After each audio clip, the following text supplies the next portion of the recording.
ați venit pe canalul Educație Digitală. Astăzi vom exemplifica în acest videoclip cum putem crea un test online folosind Google Forms sau Google Formulare, așa cum este cunoscut în limba română. Pentru a avea acces la Google Forms, trebuie să avem un cont de Google. Orice persoană care are o adresă de Gmail, implicit are și un cont Google, căruia este asociat spațiu în Google Drive și acces la instrumentele de lucru precum Google Forms, de care noi o să avem nevoie astăzi, Google Docs pentru a crea documente, Google Sheets pentru a crea tabele și așa mai departe. Deci, ca să începem, trebuie să ne conectăm în contul nostru Google Drive. Scriem în bara de căutare sau în browser Drive, iar Google ne duce direct acolo, pentru că în prealabil eram conectați în contul nostru de Google. Dacă nu eram conectați, trebuia să introducem userul și parola și ajungeam tot în acest ecran. După cum vedeți, în partea din stânga avem un buton nou. De aici putem crea orice document ne dorim pentru a avea acces în Google Drive.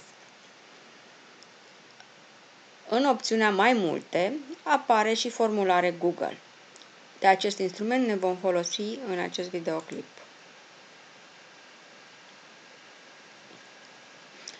Implicit, atunci când se deschide, el generează un formular nou, căruia trebuie să-i punem un titlu, și are și o primă întrebare adăugată pe care trebuie să o completăm cu răspunsul și să-i dăm un titlu. În acest test vom avea întrebări pentru, să zicem, o evaluare la limba română clasa a doua. Atunci vom denumi testul nostru evaluare limba română. După cum vedeți în partea de sus, la orice modificare apărută în formular, automat toate salvările sunt salvate în Drive. Deci, dacă se întâmplă să nu mai aveți conexiune la internet sau se întâmplă ceva și să nu mai puteți brusc lucra în acest formular, nu vă faceți griji, el este salvat în spațiul dumneavoastră de Google Drive, deci îl puteți accesa imediat ce puteți de acolo din Drive și puteți continua editarea și modificările. Voi adăuga și o descriere a formularului, să zicem test demo, și apoi trec la completarea întrebărilor. Ca să pun întrebări, mă gândesc că aș vrea să adaug un text pe baza căruia să pun niște întrebări. Textul este mult mai ușor să-l încarc sub forma unei imagini. Și atunci, în partea din dreapta avem o bară cu comenzi.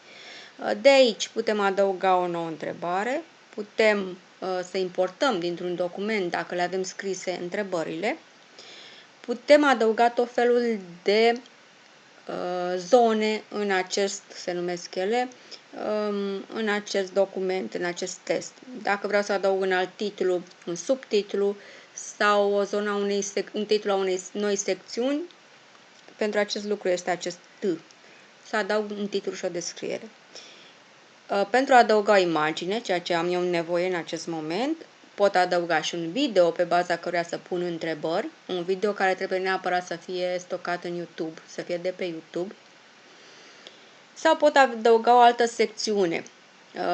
Această comandă este utilă în momentul în care vreau ca testul meu să apară împărțit pe secțiuni. De exemplu, partea 1, partea a doua.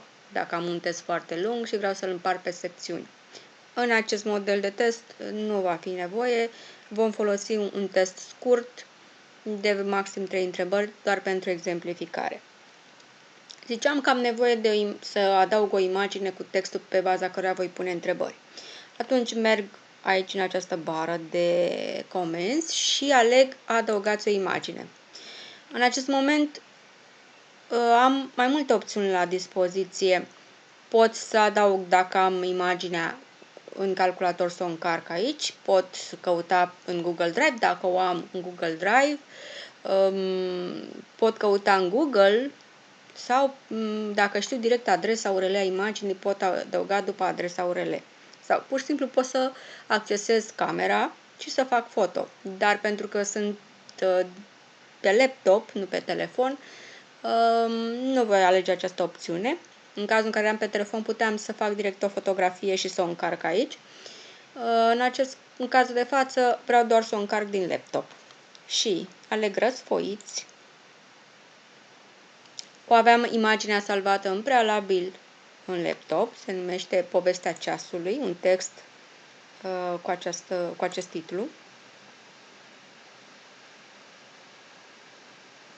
Și iată, imaginea a fost adăugată. Se numesc Povestea ceasului.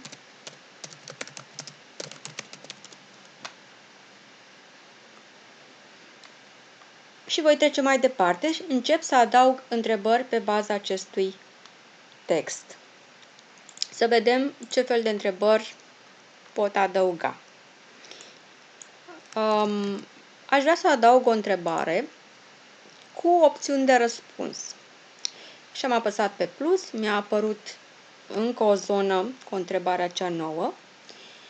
Din dreapta, din această listă, aleg ce tip de întrebare este, dacă este o întrebare a cărui răspuns înseamnă bifarea unei opțiuni. Dacă doresc să pun o întrebare la care trebuie să răspundă printr-o propoziție, aleg răspuns scurt. În schimb, dacă doresc să pun o întrebare, iar răspunsul la această întrebare este un text mai lung, mai multe propoziții, aleg întrebare de tip paragraf. Și pe măsură ce schimb tipul întrebării, se schimbă și opțiunile de configurare a acestei întrebări. Eu voi avea nevoie, pentru prima întrebare, de acest tip de întrebare, răspunsuri multiple, adică voi pune o întrebare, voi da niște opțiuni de răspuns, iar respondenții vor trebui să bifeze una din opțiuni. Mai există un tip asemănător numit casete de selectare, o să folosim la următoarea întrebare.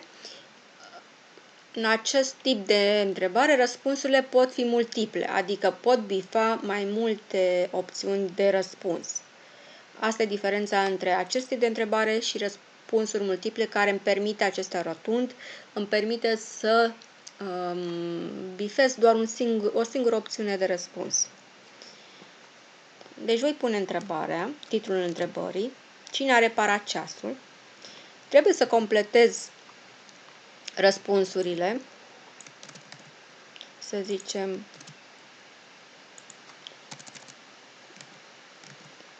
răspunsul A, apăs pe adăugați opțiune și deja mi se adaugă opțiunea, trebuie doar să o completez.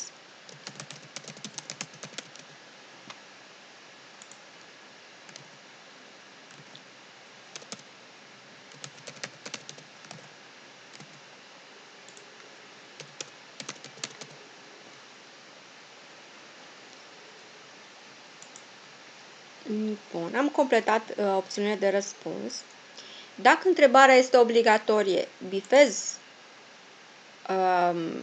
această setare obligatoriu și atunci întrebarea va apărea cu steluță roșie, deci respondenții nu vor putea trimite răspunsurile finale, fără a răspunde la această întrebare.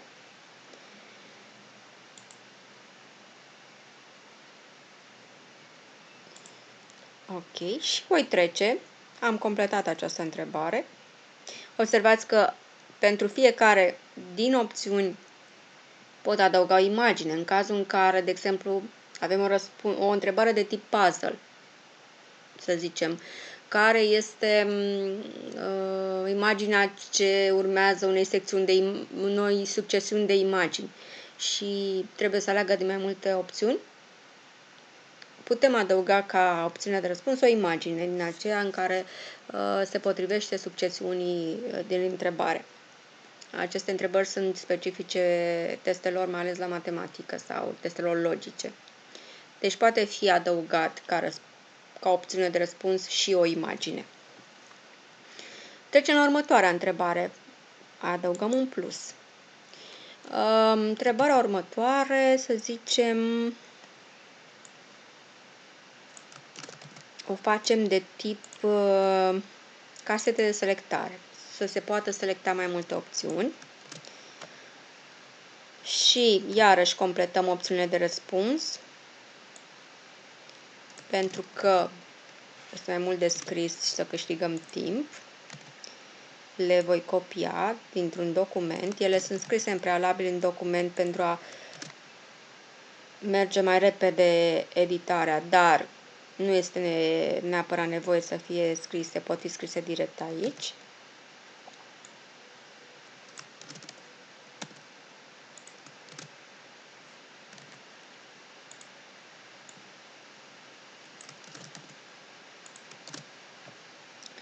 Am adăugat și această opțiune de răspuns pentru această întrebare. La fel, dacă vreau să fie întrebare obligatorie, bifez această opțiune. Dacă celelalte întrebări sunt la fel, ca să nu mai adaug plus plus, pot efectiv să apăs pe această iconiță și să facă un duplicat al întrebării acesteia. Acolo unde este cazul. Există și această opțiune.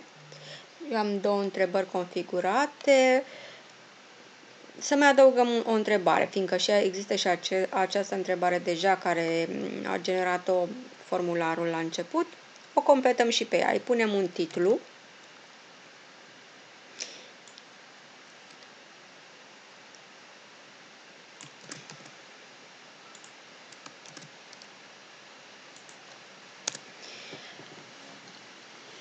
Și pentru că vreau să-mi dea răspunsul într-o propoziție sau două sau mai multe, o pun de tip paragraf, astfel încât poate să-mi dea răspuns mai lung. Asta înseamnă că va trebui să scrie efectiv răspunsul de la tastatură sau din telefon de unde răspunde la test. La fel, o setez ca fiind obligatorie. Și mai punem o întrebare, tot de acest tip, dar o setăm de un tip răspuns scurt, să fie răspunsul într-o singură propoziție. La fel o setez ca obligatoriu. Să presupunem că am terminat de completat întrebările. Există opțiunea este o opțiune mai mult pentru cele care au un răspuns exact, pentru întrebările care au un răspuns exact, de a valida, a oferi un criteriu de validare a răspunsului, și anume, dacă doresc să le acord și o notă pe baza răspunsului pe care l-au dat, trebuie să am și un reper pe baza căruia Google-ul să știe că respondentul a ales răspunsul care trebuie sau a dat răspunsul corect sau a scris răspunsul corect. Și această opțiune se numește validarea răspunsului. Doar că această opțiune pentru testele la limba română nu este foarte relevantă și atunci este mult mai potrivită pentru testele de matematică, unde răspunsul este precis și atunci dacă respondentul a dat răspunsul exact, putem să validăm și să-i acordăm un anumit punctaj pe răspunsul pe care l-a dat. În acest caz, unde răspunsul este interpretabil, nu tot timpul se poate valida exact și corect de către Google. Vom exemplifica această validare mai exact și mai bine în testele de la matematică. Să presupunem că am terminat de completat, pardon, de completat aceste întrebări.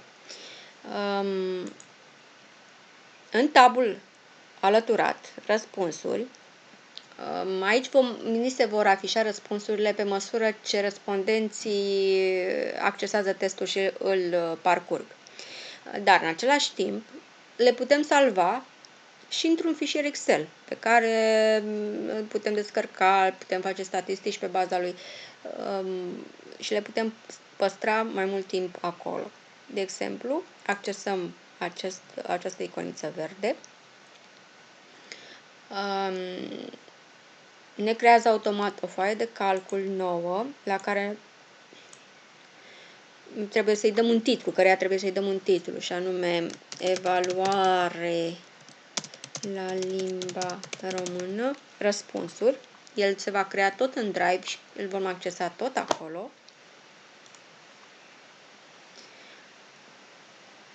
Iată cum va apărea. Pe măsură ce răspunsurile apar și rândurile se vor completa automat. Și acest marcaj de timp este ora și data la care a fost completat răspunsul în formular.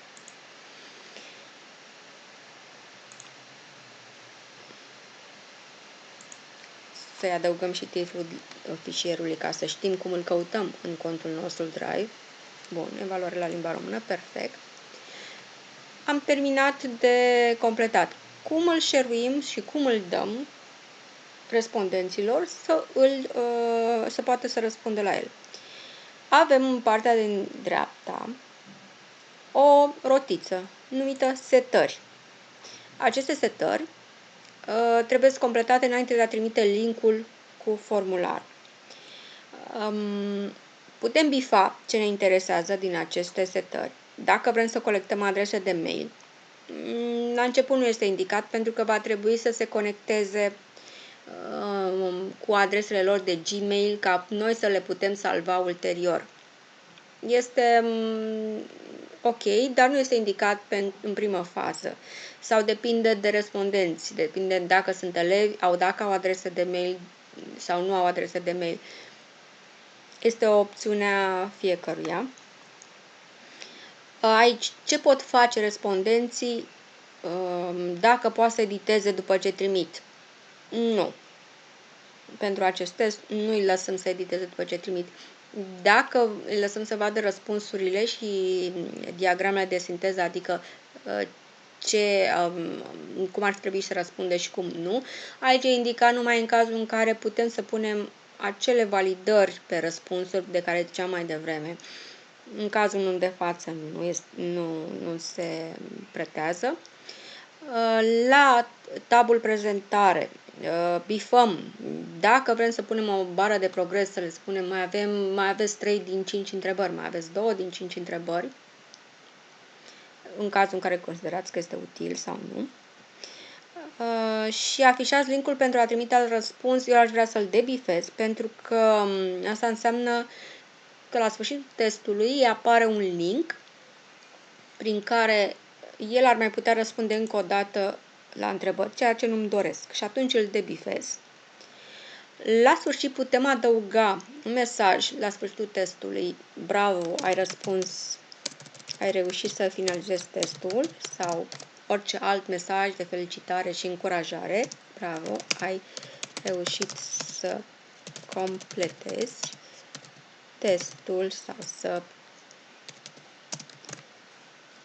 finalizezi testul fiecare cum dorește și ce dorește să transmită.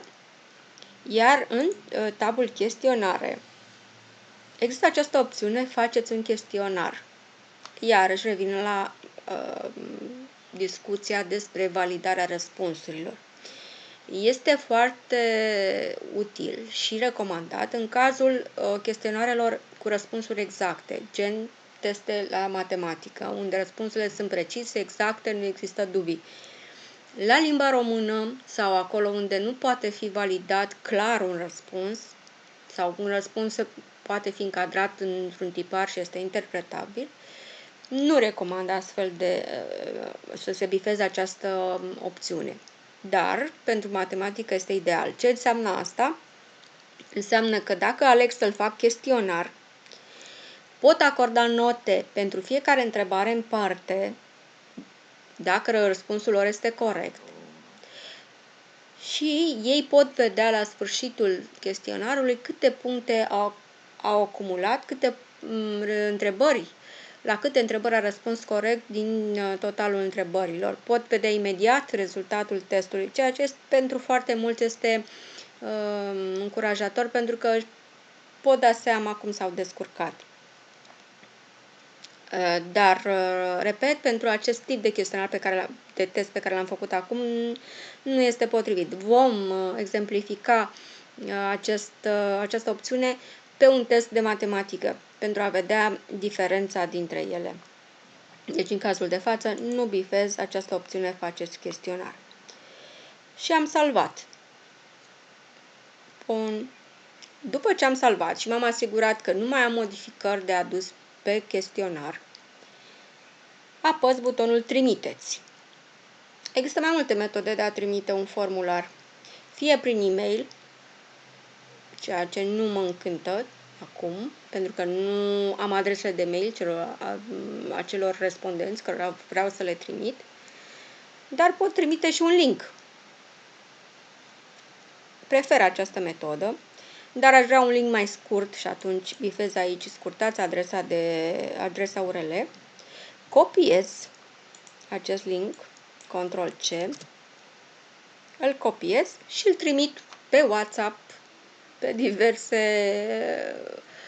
chaturi sau mesaje, mail-uri, oriunde vreau să-l trimit, efectiv copy-paste la linkul respectiv. Eu am să-l deschid într-un browser ca să vedem cum îl văd ceilalți care îl vor deschide și vor încerca să completeze.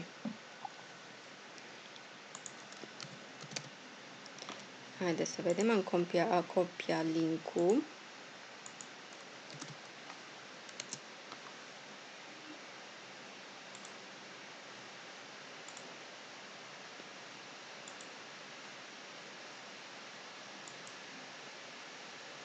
Imediat.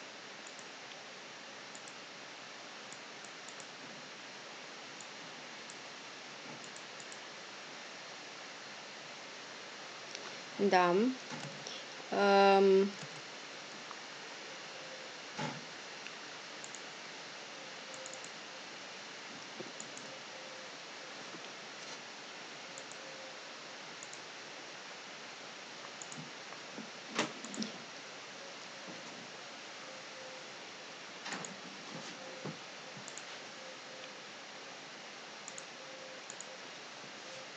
Iată. Așa vor vedea link-ul celor care vor trebui să completeze, așa vor vedea testul cei care vor trebui să completeze. Vor vedea că este obligatoriu, avem steluțele roșii peste tot. Vor răspunde la întrebări. Haideți să răspundem la întrebări să vedem cum apare în fișierul nostru cu răspunsuri.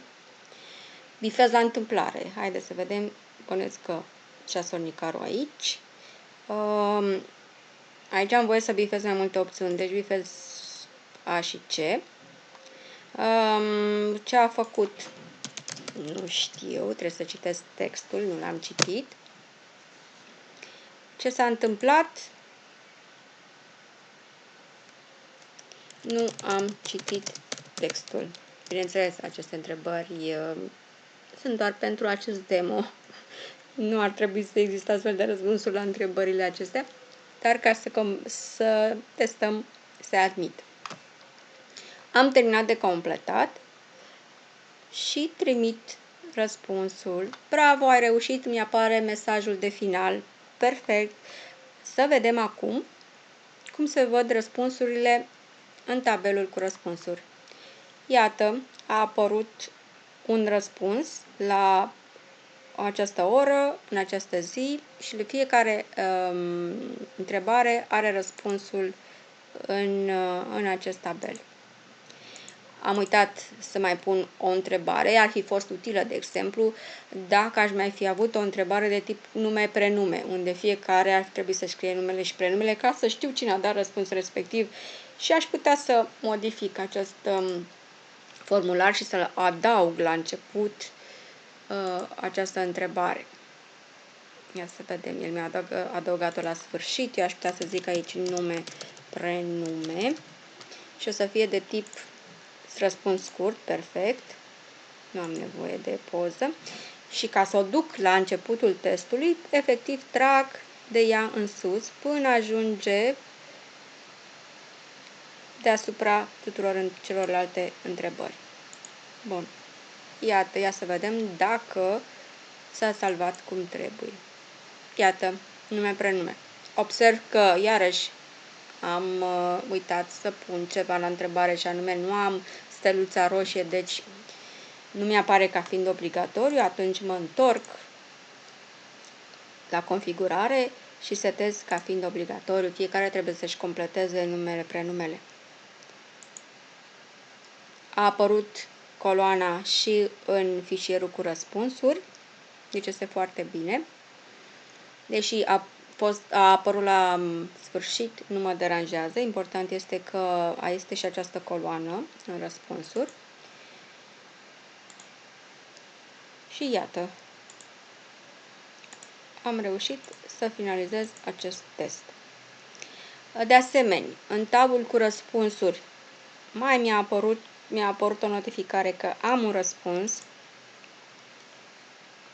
și am și o mică statistică a răspunsurilor. Bineînțeles, ea se va modifica pe măsură ce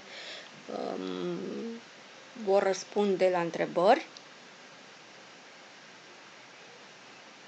și pe fiecare întrebare în parte pot avea o statistică, cine a răspuns, cum a răspuns, care este la care întrebare s-a răspuns cel mai des și cum s-a răspuns, dar am și o statistică pe fiecare individ în parte. Adică dacă aș fi avut mai mulți respondenți la acest test, aș fi avut aici pentru fiecare în parte statistica pentru răspunsul fiecăruia. Și pentru fiecare răspuns aș fi putut să-i adaug un feedback. Dar despre feedback și modul în care se trimit rezultatele discutăm într-un alt videoclip, pentru că este un lucru destul de important și trebuie tratat separat. Deci, acestea fiind spuse, am finalizat de configurat un test folosind Google Forms, am răspuns, am văzut că funcționează, să primesc răspunsuri și mai departe nu rămâne decât să aștept răspunsurile și celorlalți.